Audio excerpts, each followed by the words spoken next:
Hey there, Gundam fans. Phoenix Destiny here, bringing you another Mobile Suit Corner segment. And this time I have a guest with me. His online tag is Ace Vengeance. Go ahead and introduce yourself. What's up, everybody? I'm Ace Vengeance. You probably don't know me because I don't stream very often or anything. But I am also an avid Gundam fan since the age of 4, so I know a lot to help discuss here today. Well, at any rate, it's good to have you here, Ace. So, as far as today's segment, well, this is of the three prototype weapons of Project V, and yes, for those of you that's avid Gundam fans, you heard me right. These are indeed three projects. Ace will elaborate a little more once I start talking about the ball. So anyways, as far as a short introduction about these three, once again, the year's Universal Century 0079, the 1-year war time period. As the war is going on, the White Base crew, along with the other Federation fighters out there, basically had to try to come up with some weapons to supplement their forces because, as we know, the Gundam is basically not meant to be a one-man army machine. And right here on screen is the first of many, the prototype weapon known as the Ball, or the Mobile Pod Ball. So, Now, Ace, what can you tell us about the Ball? well, first off, a lot of people apparently don't know that the RB-79 ball is part of the V project. That's because it was mainly thrown in there last minute. It That being was... Sorry, go ahead. it being mainly just thrown in there as needed for supplemental troops until they got the Mobile Suit program off the ground, as the ball being based off the civilian pod ball. Yeah, and the time of the Ball's deployment, to my recollection, was around the time a big battle known as Operation Star 1 was getting ready to take place. Basically an offensive when the Earth Federation was able to defend their base from a invasion known as Jaburo, and they decided to finally take the fight to Zeon in entirety. And their first target was Operation Star 1, which was the Fortress of Solomon. At any rate... Actually, if I remember correctly, Star One was actually the name for the raid against Abawaku, not Solomon. I can't remember what the operation name for Solomon was. No, it was no. Solomon was also a part of Operation Star 1 because at that point, Rebel was basically saying, "We're going after Zeon and ending this." I don't think they said that in the show until after Solomon. So I guess that's probably why I didn't know that. But anyways, for the most part, as far as the Ball, right off the bat, you can tell this thing is not meant to hold any weapons because it has manipulators. Well, technically, mobile suits also have manipulators for some reason. No in-universe character calls them hands. I always found that kind of funny. But no, they look more like pincers, if anything. Well, I mean, you're not wrong on that. Like, the manipulators are basically used... Like, these things were meant to be mobile workers, not mobile weapons. Again, the Air Federation was kind of in a bit of a rush. Yes, they were. To the point to where the only thing they could really put on this ball was a single 180mm cannon. But it's a powerful one nonetheless. Yeah, it is. The only downside to this machine is the fact that it got its reputation from one of the worst battles in the Federation's history, the Battle of Solomon, where it's got its moniker, the Flying Coffin. Or to be more specific, that's one of its more infamous like moments, but it's actually had two other notable moments. The first of which was actually from a side story known as Gundam Igloo, because these things went up against a team of Zudas from the Principality of Zeon known as the Ohio Team. Basically, it was a ball with a shark mouth painted on the front. It was a cool design. And the other more notable one that every 8th MS team fan knows about actually came from a variant of this thing. Known as the K-type ball. Most famously used when Shiro Amada basically managed to take down a Zaku with a ball. This wasn't just any Zaku either. This was a Zaku that was prototype testing the Dom legs, so it was even faster than the standard Zaku. At any rate, though, there's not really much more to tell about the anime side of things. As far as the game side of things, the ball's pretty light on weaponry, just like in the anime. You just got the 180 cannon, and you've also got the manipulator arms, which function as a grab. It's also the fact on the game side of things, in most games, the ball is the weakest suit in every game, being able to be two-shot by most shit respectively. Pretty much.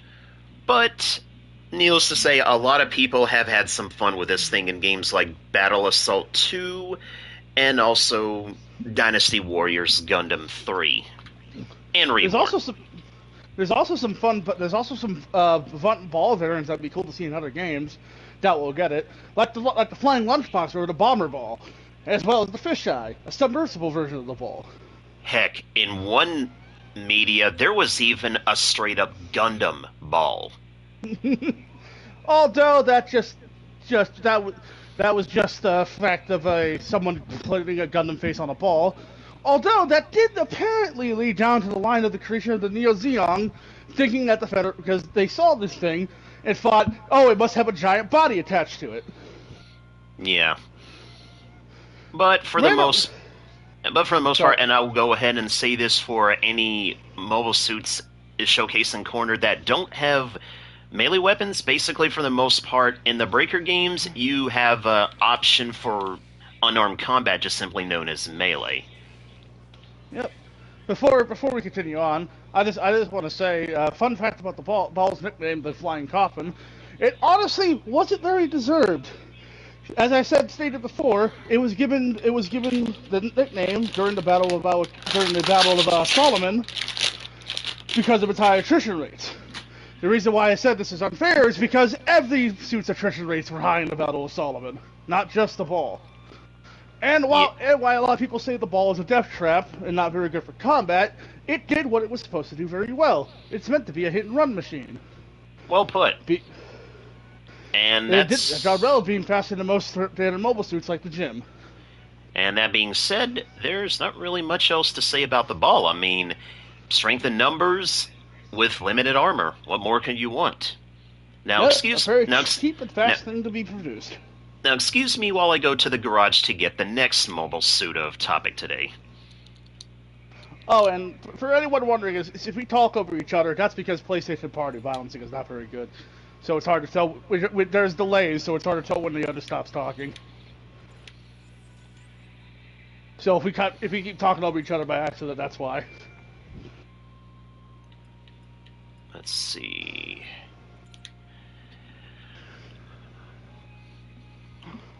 Okay, here we go. And meanwhile, all the way back on the Earth within the White Base crew, after White Base had departed from the space colony Side 7, White Base was loaded with 3 Project V prototypes: the titular Gundam itself, the Guncannon, and the suit, or rather tank, that you see before you, the Guntank. And as one fun fact immediately about this, originally, this was going to have another design before the Gundam anime came out, but, well, the writers of the show decided to keep it in because Sunrise originally was not known for their real robot animes, but for their super robot animes such as Getter Robo, Mazinger Z, and even the likes of Combattler and Volt SV. So that's why the Guntank. Sorry, go ahead. Yeah, if you guys want to know who's to blame for the designs of the original suits, you can blame Clover, the original sponsor for Mobile Suit Gundam. Thank you, Clover. You gave us such iconic designs. Stay in the trash where you belong because you toys sucked. At any rate, but back to the anime side of things, the Guntank was a long-range prototype support suit, to quote Federation vs. Zeon, and it was a pretty effective one, all things considered, because this thing had double cannons, which, as you see, they're very powerful. But it's a tank, and as we all know in warfare, tanks are usually, you could say they're a bit of a glass cannon. Like, they don't have that much mobility, but boy do they have the firepower where it counts. Although that may apply to the mass production variants of this suit, that sure as hell doesn't apply to the original Guntank. That thing, it sure as hell doesn't even access the speed. It doesn't even represent very well of a tank, considering the fact that it was apparently in space had a faster acceleration than even the Gundam. This was never confirmed nor denied in the anime. This is one of those things of we, the fans, had to come up with for ourselves. But at any rate, the Guntank, yeah, for all intents and purposes, aside from the 120 recoil cannons, it also has, well, with its quote-unquote hands, as you see, BOP missiles. The thing is, in most media, the BOP missiles, oddly enough, is a rapid-fire weapon, but in this game, it's apparently a grenade launcher. Which, as you can see, it has some pretty decent power. But all things considered, this mobile suit or mobile weapon was actually a two-seater, thanks to the properties of the core fighter. Yep, it was originally intended to have a driver and a gunner, like a standard tank. And the pilot of this tank was none other than Hayato Kobayashi of White Base fame, who would eventually go on to become a rather notable figure in the year UC0087. He would actually become the leader of a military group known as Karaba, before meeting an unceremonious end in Double Zeta, however. Don't forget the other pilot of the Guntank that helped Hayato with his driving, Ryu Hayabusa. Unfortunately, he did not make it past the one-year war, but he was essentially a major player in the White Base crew, even pulling them back together by sacrificing himself when the whole crew was ready to split apart. Yeah, Ryu Jose was pretty much the pilot of the core fighter, and he was a darn good one at that. And as far as the Guntank in Gundam Breaker, well, much like its anime counterpart, it doesn't really have that many weapons. It has the missiles, as you can see here. You have to equip both arms to be able to use them. Well, not necessarily, you just have to equip the arm and the option to be able to use them. And the low recoil cannon, which, pretty good knockback, and let me see the range on this thing. Well, while I checked the range on that, oh, sorry. It actually doesn't reach that far, so it's not meant to be a maximum range thing, as you see here, but it still has a pretty good long range. Yeah, it's usually supposed to be firing bot missiles, but a lot of times, a lot of games just use it as a machine gun rather than bot missiles, which makes no sense. And really, that's pretty much all I can say about the Guntank. Like, it does its job well. It was one of the workhorses of the White Base, and it was a pretty good tank. And it even got some variants going on into the Grips War, like the Guntank 2. Which is not in this game, unfortunately. It also had a variant which out of my personal favorite design, the Assault Guntank. Unfortunately, the Federation saw these very powerful machines and decided, why not use them in a false information war? Leak their blueprints to the Xeon side, then only made 4 of them to make them think this was supposed to be the next generation weapon. Which, in hindsight, was a dumb idea considering exactly how strong these tanks were. That being said, though, there was one variant of a Guntank that gained particular infamy, if only because of a certain battle that went down in the 8th MS team, and that's the mass-produced Guntank. Because as good as they were at their jobs, they unfortunately met their end at the hands of a certain goof variant. Yeah, while the mass production of the other suit we'll be talking about today actually did its job pretty damn well, especially giving to some certain pilots who we'll get into later, the mass production Guntank didn't have a good reputation on screen. Usually ended up as cannon fodder, especially for one of the bloodiest looking scenes in the anime, even though it wasn't really blood but oil. And on that note, I'm going to move on to the. Actually, before we move on, I have one piece of random fun fact for you. As we know, most of the future shows go on based off the movie continuity, not the anime continuity. But in the movie continuity, instead of keeping the Guntank through space, when they hit Jaburo, they changed out the Guntank for a second Guncannon. We don't know what they do with that Guntank. I guess that's a mystery to be solved. Well, because as we know, for certain media, the next suit we're going to talk about was mass produced as is in limited quantities, but the Guntank was only mass produced as the mass produced Guntank, never its original self. Is it just sitting in a warehouse, a museum? What the hell did they do with the damn thing? Again, a mystery to be solved, much like whatever happened to that third Gundam Mark II in the future. Oh god, that's a can of worms for another day. And on to the final prototype of Project V, and this one is definitely well known amongst a lot of Gundam fans, especially in tandem with its pilot, Kai Shiden, the Guncannon. The thing is, this thing was for all intents and purposes meant to be, I guess you could say, a cross between the Gundam and the Guntank based on how it operates, because it is indeed bipedal, but on top of that, it still has cannons, and it has a really powerful beam rifle that I guess you could say is technically the first iteration of a sniper rifle. Yep. While what the Gundam used was more a general purpose mobile suit, judged by its ordnance, it was mainly made to be used in close quarters combat or front lines. The gun tank was used in the rear lines as an artillery suit. The gun cannon was to bridge that gap and be a mid-range suit that could go close range if necessary, thanks to its heavy armor. Unfortunately, though, one weakness of the Guncannon, it did share it with the Guntank, but the Guntank never was intended to be on the front lines anyway. And this was even showcased in a side story game, Cross Dimension 0079. The Guncannon didn't have any handheld weapons. Like, the closest you was going to get is if somebody basically had the nuts enough to basically use their fists.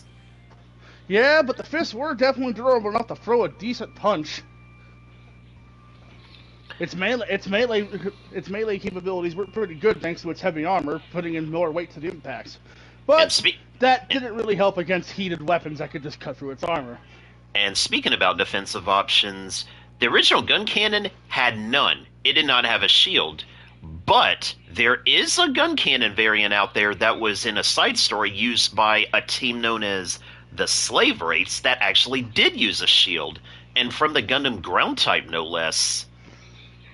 Huh. Marvin, played the game, so that's all you. Yeah, Marvin Harriet's RX-77. RX-77 Custom. The difference with that Guncannon is that it had a rocket launcher for its handheld weapon instead of a beam weapon, and it actually had a shield. Something of which the original probably would have appreciated more. But no, as far as the Guncannon, though, this thing is no less ill-equipped for battle, because as far as the side weapons, it too, like the Gundam, has head Vulcans. It also has the cannons that you see on the shoulder, and it also has a hand grenade.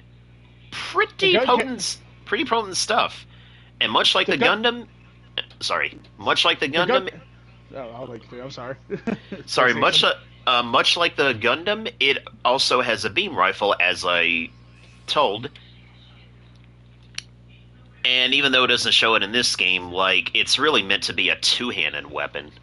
Oh, very, very much supposed to be a two-handed weapon. Along with other ordnance, its cannons could also be switched out for missile pods. And that's a side story suit. The Guncannon ML, I believe it was called. Missile launcher, yeah. Yeah.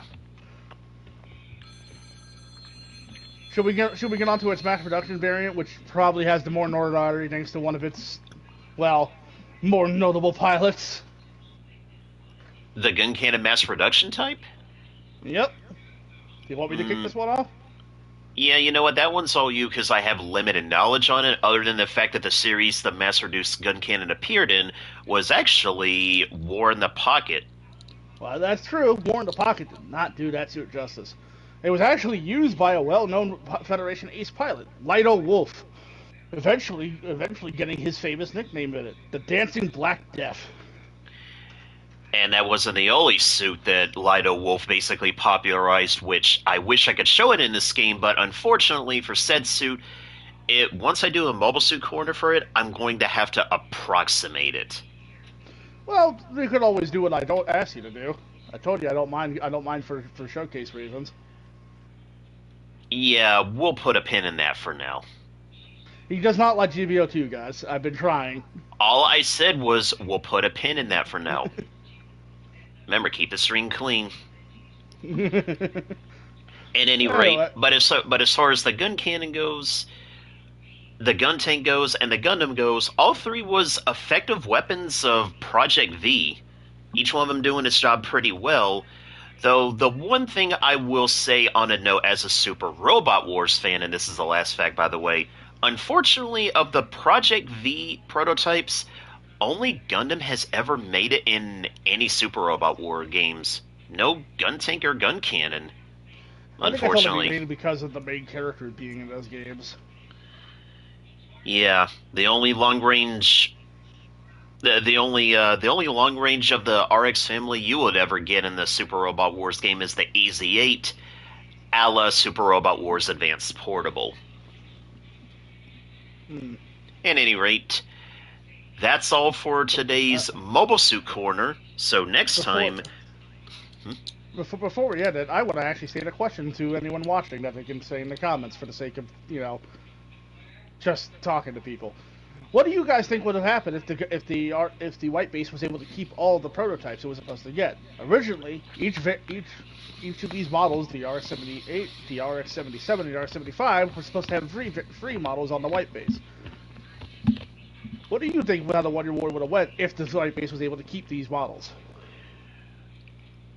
and the only thing That's all. I could say about that is once again, it is definitely a mystery for us fans to unravel, amongst other things. And until next time, the next Mobile Suit Corner will actually be on some more Zeonic weapons, so definitely look forward to that, Gundam fans. Until next time, this is Phoenix Destiny Kai, And I'm Ace Vengeance. signing off.